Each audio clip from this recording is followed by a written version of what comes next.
La amante macabra. Se dice que en los tiempos de la colonia abundaron episodios vinculados con el vampirismo, pero fueron poco conocidos debido al celo con que los guardó la Santa Inquisición. El que a continuación veremos se mantuvo del más absoluto secreto por haber intervenido en él un sacerdote. Todo comenzó el 23 de marzo de 1632. En la calle de la Esmeralda, las campanas de la iglesia dejaban sonar su alegre repique, con el que anunciaban un acontecimiento especial, la ordenación como sacerdote del joven Luis de Olmedo y Villasana. De rodillas ante el altar, el joven atendía la solemne ceremonia presidida por el obispo. El fragante olor del incienso y de las flores frescas, los dulces cánticos de los acólitos que entonaban la misa en latín, sellaba el ambiente de la iglesia. Luis de Olmedo agradecía a Dios por haberle permitido culminar su carrera. El deseo de su vida y esta muestra de fervor ante la imagen no era ajena a los asistentes. Lo contemplaban con emoción, a sabiendas de que sus virtudes, que destacaban entre la frívola corte de la Nueva España, eran la promesa de contar con un sacerdote que seguramente procuraría guiar a las almas por el buen camino. Entre los fieles, sin embargo, no todos vieron en él a un ser inmaculado. Una mujer de ojos negros y profundos observó su figura esbelta, varonil, que se distinguía pese a su sotana. La bella mujer siguió la ceremonia, pendiente de los gestos y movimientos del apuesto religioso, y cuando éste recibió al fin la bendición, dos lágrimas nublaron sus pupilas, mas no era la culminación del rito lo que la conmovía, sino su pasión, que surgió impetuosa al ver su rostro, cuando al dar la vuelta se encaminó hacia la salida. En silencio, con la cabeza casi baja, el padre Luis agradecía tímidamente las felicitaciones de la gente, que lo abordaba desde uno y otro lado del pasillo, pero al pasar junto a la mujer sintió una sacudida terrible que le hizo levantar la vista. Sus ojos encontraron los de ella. Miró el amor, la pasión, la promesa de una entrega absoluta, urgente. Todo ello le ofrecía aquella desconocida que en esos momentos le dijo en su pensamiento: si quisieras ser mío, yo te haría más feliz que cuanto pueda hacerte Dios en el paraíso. Arrobado en su contemplación, el joven no pudo disimular la pasión extraña y repentina que en él había surgido. Como ella se quedó inamovible, perplejo, hasta que la mujer, segura ya del sentir que había despertado en el joven, le tomó la mano, la oprimió con fuerza, al tiempo que le dijo en voz muy baja, en tono de reproche: desdichado, ¿qué has hecho? Anonadado retiró la mano que parecía quemarle. No supo cómo logró salir de la iglesia y esquivar a tanta gente que arrodillada o de pie le quería besar la mano, encomendarse a su fe, felicitarlo. ¿Cómo salvarse de la vergüenza que sentía? ¿Cómo era posible que le hubiera pasado esto? Él, que hacía unos minutos apenas se ordenaba, el dolor era más profundo aún porque entendió que acababa de perder su alma. No conoció la tranquilidad a partir de entonces. En su celda, semidesnudo, dispuso infringirse terribles penitencias. Mas ni los ayunos, ni los rezos, ni el látigo que extraía la sangre de su espalda consiguieron alejar el recuerdo de la mujer. Su cuerpo yacía exhausto, pero su mente seguía fresca. Sus pensamientos solo repetían la pregunta: ¿cómo hacer para verla otra vez? ¿Quién es ella? Días después, una mano sigilosa deslizó un papel bajo la puerta de su celda. El padre quitó el sello. Intrigado, leyó las pocas letras: Clara Monteagudo, Casa de las Arcinas, Calle de las Doncellas. Violento, estrujó el papel, lo arrojó al piso. Clara Monteagudo, la pecadora más famosa de la corte. ¡Oh, Dios mío, ayúdame! ¡Es una aliada del demonio! Cuenta la leyenda que a los 2 días, como si fuera una respuesta a su conjuro, fuertes golpes se escucharon en la puerta de su celda. Entró el superior, quien tras una larga arenga sobre sus obligaciones como nuevo sacerdote, le indicó que se le había asignado una parroquia pobre y alejada de la ciudad que habría de dirigir de inmediato. El padre Luis aceptó de buena gana con el deseo de alejar de su mente el recuerdo de la mujer que ya se había convertido en una obsesión. Sí, padre superior, justo lo que deseo es una parroquia fuera de la traza de la ciudad o en alguna provincia. Me complace mucho vuestra respuesta, padre Luis. El anciano sacerdote creyó que la intención del joven era servir a Dios de un modo humilde y desinteresado. Equivocado como estaba, no muy lejanos, se hallaba a los acontecimientos que traerían la verdad. Al amanecer, el padre Luis abandonó el convento en compañía de un novicio. Su parroquia se hallaba lejos, al norte de la ciudad, en lo que hoy se conoce como Garita de Peralvillo. Atravesaban la ciudad caminando como acostumbraban a hacer sus diligencias los religiosos de ese tiempo. La ciudad se hallaba a oscuras, fría, silenciosa, sumida entre sueños, mas al pasar frente a una casona de 2 pisos, cuyos balcones destacaban grandes y tenuemente iluminados, el padre se detuvo con el corazón anhelante, dejando escapar su pensamiento. Ahí está ella, oh Dios mío. Déjame contemplarla una vez más. ¿Os sentís mal, padre? Preguntó el novicio al ver su palidez e indecisión. No, vámonos ya. 2 semanas transcurrieron. Los trabajos en la parroquia eran innumerables. Mucha gente necesitaba de sus auxilios materiales y espirituales, y a ello se entregó afanoso. Pero en la soledad de su habitación, en la alta hora de la noche que escogía para sus oraciones y descanso, se postraba inútilmente ante el altar. Era imposible orar, su imagen se le aparecía, con sus ojos profundos, mirándolo, llamándolo, imperiosa o suplicante. Entonces lloraba, pedía perdón al Cristo que lo miraba desde el crucifijo, le suplicaba liberarlo del terrible maleficio, mas luego depositaba un beso suave y reverente en la mano que la mujer le había oprimido. Le parecía escuchar las palabras que Clara Monteagudo le dijera en la iglesia.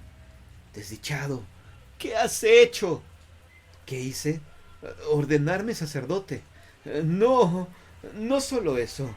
Renuncié al amor. ¿Acaso debo ser casto para siempre? ¿Acaso he de llevar por siempre esta sotana negra? ¿Qué ha de ser de mi sudario cuando me envuelvan en el ataúd?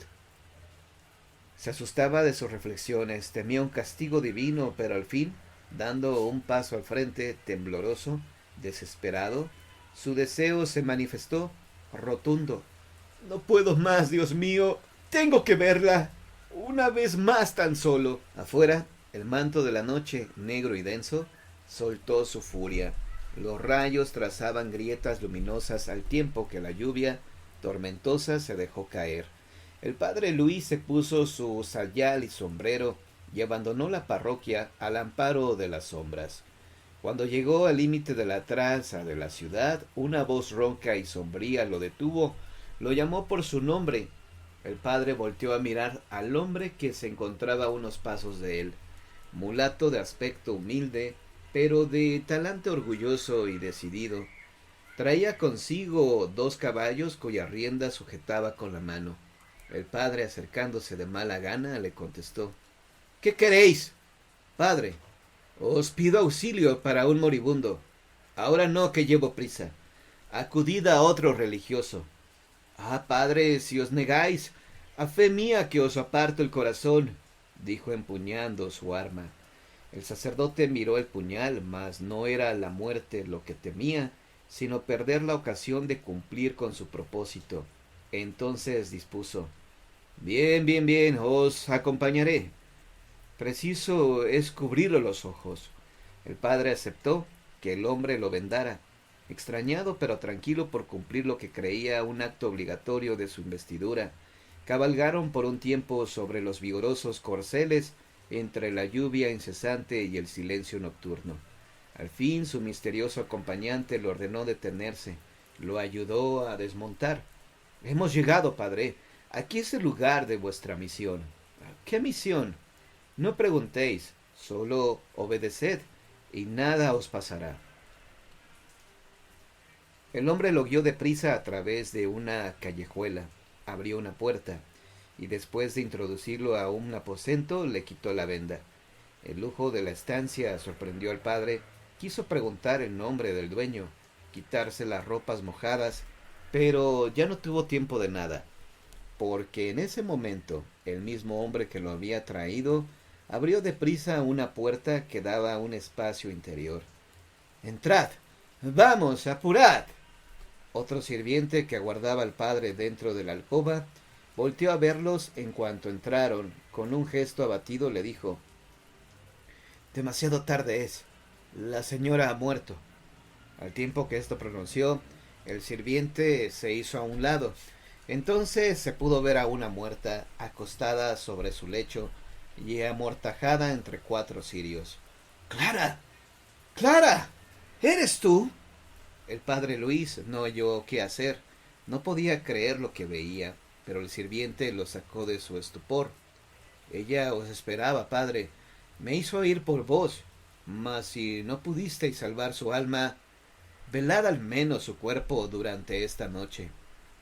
El padre obedeció, confundido, torpe en sus movimientos, extrajo rosario que solía guardar en la pequeña bolsa de su sotana y comenzó a orar, a correr las cuentas, pero no pudo hacerlo.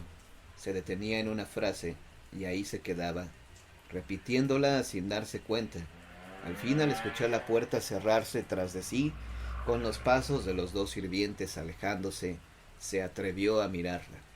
Vio su rostro lozano y su cuerpo joven y hermoso que la muerte no parecía haber tocado, pero al alargar su mano para tocarla de ella, sintió la rigidez, la frialdad, el pulso inexistente. Así transcurrió la noche. El padre velaba con ardoroso cuidado a la muerta, sin pensar ni preocuparse ya por el pecado, por él mismo y su futuro.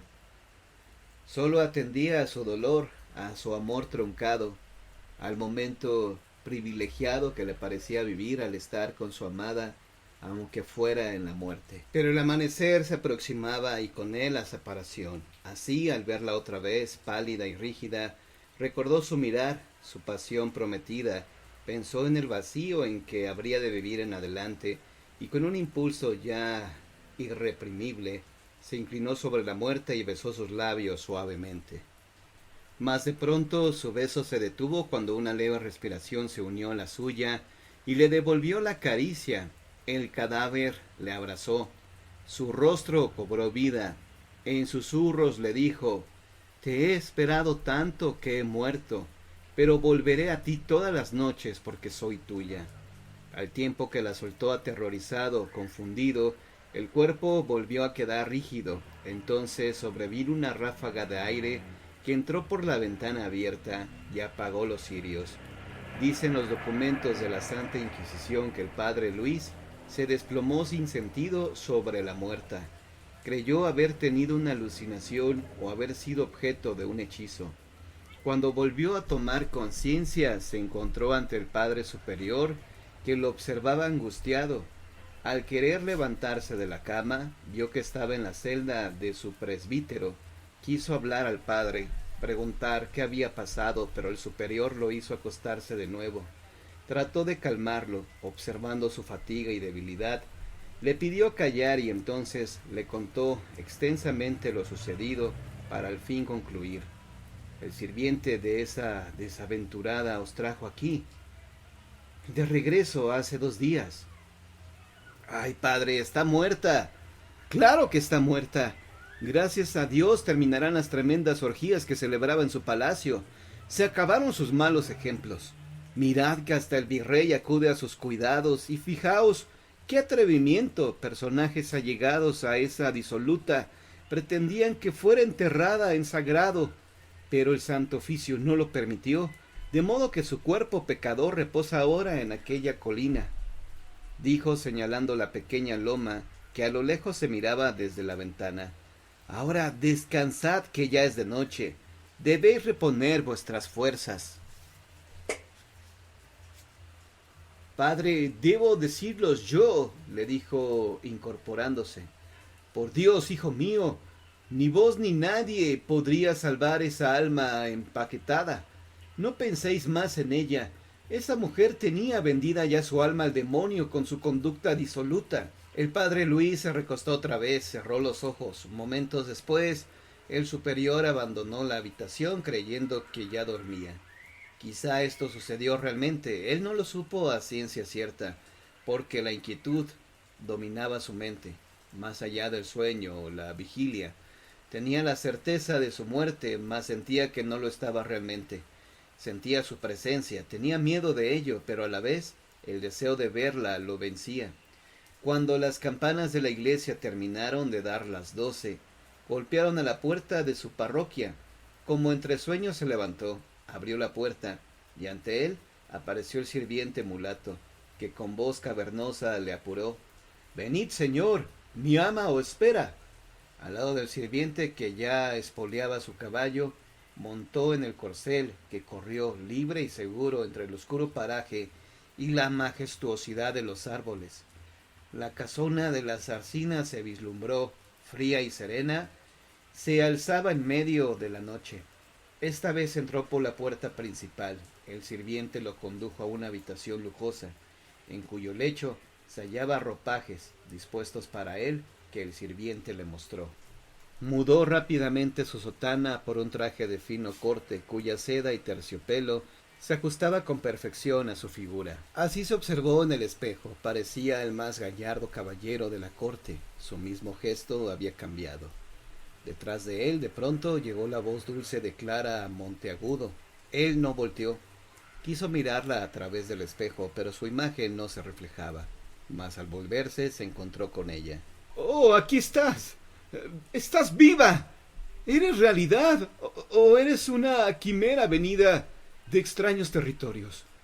No lo sé, no quiero saber». Vino el beso, el roce, el deseo, al fin cumplió su cometido. Ya muy entrada la noche, ambos descansaban en el lecho, mas aún en el ensueño, el padre Luis observó su palidez, su expresión desencajada como la de una moribunda. Por un momento creyó percibir en el ambiente un olor a tierra mojada, o más bien a humedad de tierra de sepulcro, mas su idea se detuvo cuando ella le dijo: «Tengo sed, dame una fruta». El joven tomó una manzana de las viandas cercanas, la cortó, pero al hacerlo se hirió el dedo. «Te has hecho daño. Oh, deja que te cure». La mujer tomó su mano, besó su dedo y bebió anhelante las pequeñas gotas que salían de la herida. Aún saboreando el líquido, dijo casi para sí: «Sangre bendita es, sangre del amor bendito». Él la escuchó asombrado, porque al caer ella en sus brazos y antes de quedarse dormida, sus ojos miraron brillantes como nunca, mas dominados ahora por un tono rojizo. Durante 3 semanas el idilio continuó, hasta que una tarde el padre se encontró en su celda, despertado por el prior. Preocupado, éste quiso saber la razón de su agotamiento. Se había desmayado en 2 ocasiones mientras oficiaba la misa. Actuaba como un sonámbulo, y peor todavía, tenía noticias de que se flagelaba todos los días al terminar los maitines, lo que le parecía muy extraño, dadas sus cualidades de santo varón. Entonces el padre Luis, cansado ya de padecer a solas su dilema, decidió contar en confesión lo sucedido. Conforme su relato avanzó, el superior mostró su consternación. «Yo sé que son pesadillas. Sé que ella ha muerto y sin embargo la veo todas las noches. Me visita o yo acudo a su casona. Decís que bebéis con la pecadora antes de... Sí, un vinillo suave y dulce que me causa sopor. Pero padre, créame, son solo sueños, sueños concupiscentes». El padre superior se quedó en silencio por un momento, meditando mientras el religioso esperaba, deseoso de lograr que le otorgara la absolución. Pero en su lugar le dijo: «Tal vez no habéis soñado. Mirad, hijo, esta noche, cuando en vuestro sueño ella os ofrezca la copa de vino, fingid que la bebéis y fingid que estáis dormido». «No entiendo». «Solo tenéis que obedecer. Después me contarás el fin de dicho sueño y ya veremos qué se hace». Esa noche el padre Luis siguió paso a paso las instrucciones de su confesor. Tomó la copa de vino y fingió caer en un sopor profundo. Clara lo condujo al lecho, lo cobijó, mientras él, recostado hacia el lado izquierdo, dormía en apariencia. Por unos momentos le acarició el cabello suavemente, le dijo al oído frases amorosas, mas de pronto comenzó a llorar, abrazándolo.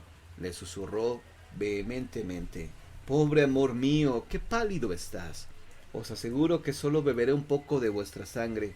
Solo tomaré de vuestra vida lo que me basta para que no se extinga la mía. Si no te amara tanto, bien podría servirme de las venas de cualquier otro, pero después de ti, desde que te amé, todos me repugnan. Con una pequeña aguja Clara hizo una incisión en su brazo derecho y bebió, apurada, unos cuantos sorbos de su sangre. Después le colocó un pequeño emplasto en el lugar de la herida, se sentó a su lado, lo miró con ternura. Él abrió los ojos lentamente y como entre sueños la miró rozagante, llena de vida. En su mirada estaba otra vez el fulgor y un brillante color rojo nutría sus pupilas. Acarició su rostro, la atrajo hacia sí. Quería decirle que su sangre era para ella, que gustoso se la daba. Quería amarla como nunca, entregarse, pero no pudo hablar. Se sentía débil, mareado. Unas náuseas profundas lo dominaban. De pronto todo se oscureció ante su vista. De muy lejos escuchó la voz de Clara, su voz que se perdió con sus palabras. Perdóname, Luis, perdóname. Ella lo abrazó, confundida, aún le dijo: Vuelve en ti, ámame otra vez. ¿Y cómo, insensata? Oh torpeza, oh vicio terrible, minar el cuerpo de quien amo. Insípida sangre he de beber cuando desaparezcas. Al día siguiente el padre Luis se hallaba ante el prior. No quería contarle lo sucedido. Pensaba aún esperanzado que todo había sido un sueño, aunque mucho antes de la trampa ya había notado la fisura en sus brazos. Ya presentía. Pero entonces, si hablaba, su amante correría peligro. El superior le reconvino: Tenéis obligaciones con Dios. ¿Habéis olvidado vuestro juramento? Acorralado, el padre contó todo lo ocurrido. Ya no me cabe la menor duda. Esa mujer es un vampiro y tiene pacto con el diablo. Ahora me explico las muertes atribuidas a los murciélagos en los últimos tiempos. Fue un sueño, padre. El superior, sumamente enojado con el joven, se le acercó, levantó la manga de su sotana y quitó el emplasto que cubría la herida. ¿Y qué dices de esto? Nada pudo contestar el religioso. Entonces el superior le ordenó: Nos veremos al pie de la colina a las 5 de esta tarde. Traer una pala, un cordel grueso y agua bendita. Ascendieron la cuesta, el superior con ánimo enérgico, el padre Luis serio y pensativo. Al llegar a la cumbre caminaron hasta detenerse en un llano. En él se hallaba un árbol y a un lado una tumba sencilla, en cuyo frente se alzaba una estela de madera con una inscripción que decía C.M. El padre Luis estremeció, caminó hacia atrás en ademán de retirarse, pero el superior lo detuvo, tajante. Cavaron sin esfuerzo, la tierra se sentía ligera.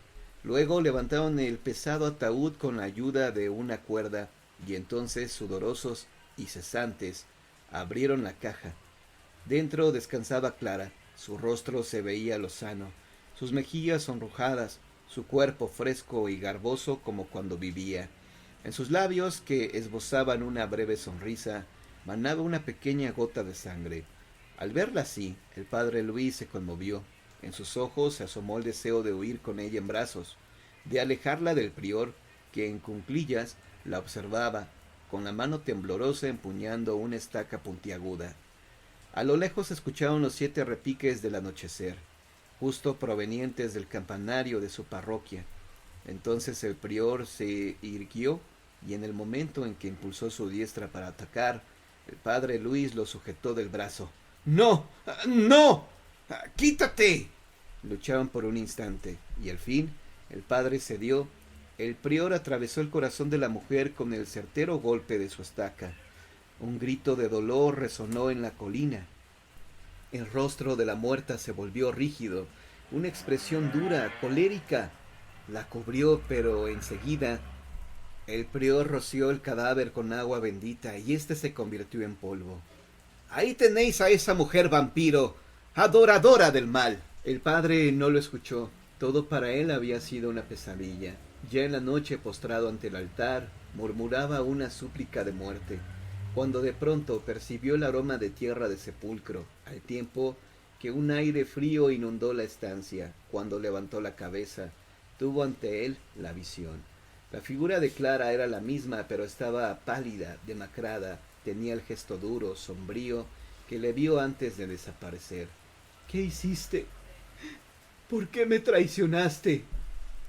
¿Acaso no te di felicidad? Sí, y yo os daré toda mi sangre, toda la que necesites. Es demasiado tarde. No volveremos a vernos. Llévame contigo. Decid si mi alma puede ser prenda para vos. ¡Llévame! Clara ya no respondió. Su imagen desapareció entre la bruma. Un día después, el prior y el sacerdote fueron llamados por el Santo Oficio para dar su testimonio. Se esclareció que muchas muertes ocurridas en ese tiempo, inclusive de personas notables, fueron causadas por los vampiros. Se aseguró que Clara Monteagudo pertenecía a este grupo y que, como ellos, quizá había hecho proselitismo entre los habitantes de la Nueva España a través de sus relaciones en la corte. El Santo Oficio determinó que la relación de los hechos fuera guardada cuidadosamente a fin de evitar el escándalo. No debía conocerse nada, sobre todo acerca del destino del sacerdote, cuya exaltación y vicios de locura sellaron el tono de su relato.